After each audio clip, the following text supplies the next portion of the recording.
আসসালামু আলাইকুম সবাই। আমি আজকে আপনাদের কাছে থাইল্যান্ডের বিখ্যাত একটা বিউটি প্রোডাক্ট নিয়ে হাজির হয়েছি। এই ক্রিমটা 7 দিন ব্যবহার করলে পুরো মুখের যত দাগ আছে সব দূর হয়ে যাবে। এটা কিন্তু 7 দিনে টাকা ফেরত গ্যারান্টি দেয়। আপু ক্রিমটা রেট 950 টাকা। আপনার রাতের রেট কত? আমার রাতের জন্মা হারামজাদার বাচ্চা, আমার এই হাতের না এক জিজ্ঞেস করো, তোর বউ না তোর মারে নিয়ে আয়।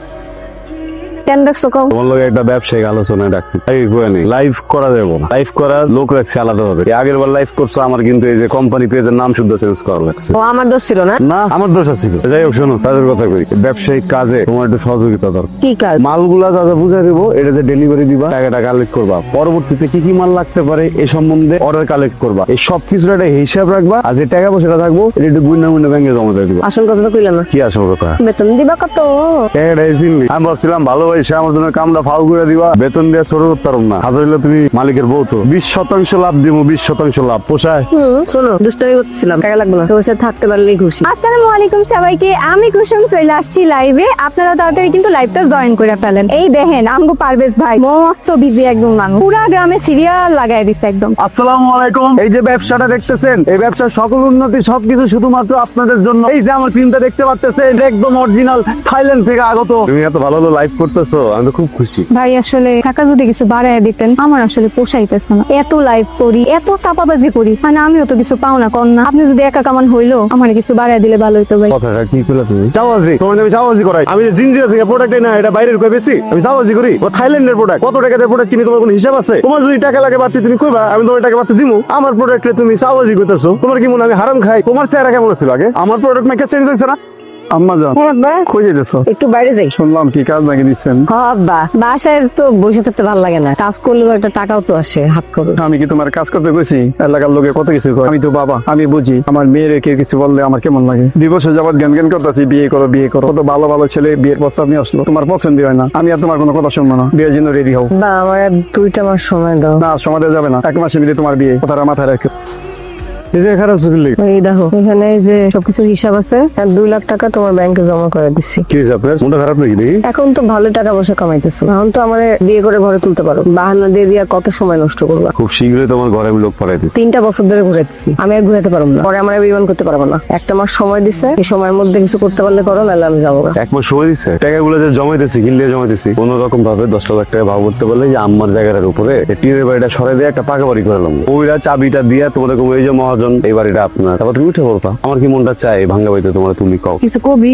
সামনের মাসে তোর একটু দুদিকে বাড়িতে যাওয়ার লাগবো, তোর আপত্তি আছে? আমার আপত্তি থাকতো কেন? পাগলের মতো কথা বলে। নদীতে আমার এমনি খুব পছন্দ আব্বা। না, এটা কিন্তু তোর নিকে অনেক অপেক্ষা করছে। হ্যাঁ, তোর অনেক ভালোবাসে। এমনি গেছে ওরে ছাড় ভারি না, ভালো আছে না? হ্যাঁ। ঠিক আছে। হ্যাঁ, তাহলে আমরা যাইতেছি তাড়াতাড়ি। যত সব ভন্ডামি শুরু করেছে, ভন্ড কোথাকার। 1টা বছর ধরে আমি সহ্য করে বসে আছি, মাথা ঠান্ডা রাখছি। আসছে একেবারে এক একটা বুঝ দেয়, তারপরে পালাই। আমার কেন জানি মনে হচ্ছে তুমি আমার সাথে পল্টি মারবা। বারবার এরকম বিয়ার আশা দিয়ে পালাও কেন? আরে বাবা, কারণ আমি তো হেন তেন বিয়ে তোমার সাথে করতে চাই না। আর এটা কিছু খবর আছে, 7 দিনের মধ্যে লোক যাবে তোমার বাড়ি, বিয়ের কথা বলছে আমার আর তোমার। আসলে নাকি আবার 100% আমার সাথে কথা হয়েছে না? অনেক ভালো মাল, 100 ধরো। প্রথম গিফট তোমার জন্য, এটি সব তুমি মাখবা। এতদিন একটু ভালো কিছু করছো।